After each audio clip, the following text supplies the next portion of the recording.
The weekly code quiz. Designing the web for accessibility. For the next episodes, we will be taking a deep dive into accessibility for the web.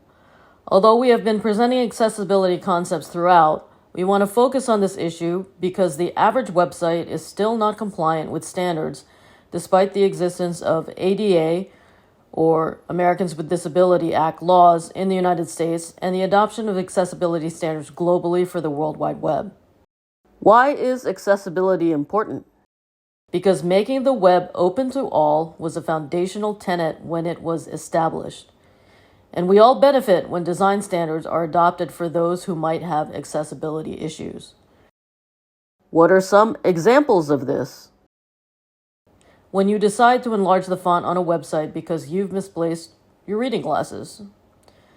Closed captioning on video when you want to consume content but can't have the audio on, or in a crowded, loud environment where it would be difficult to hear the audio.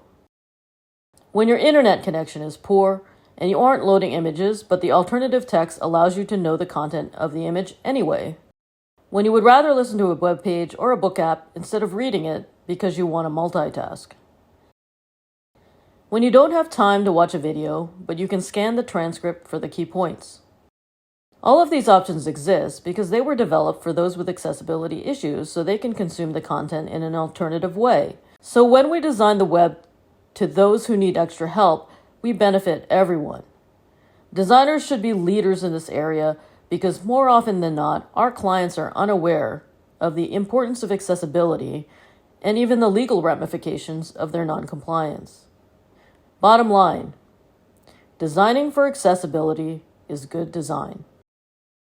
Presented by Designers Learn Code.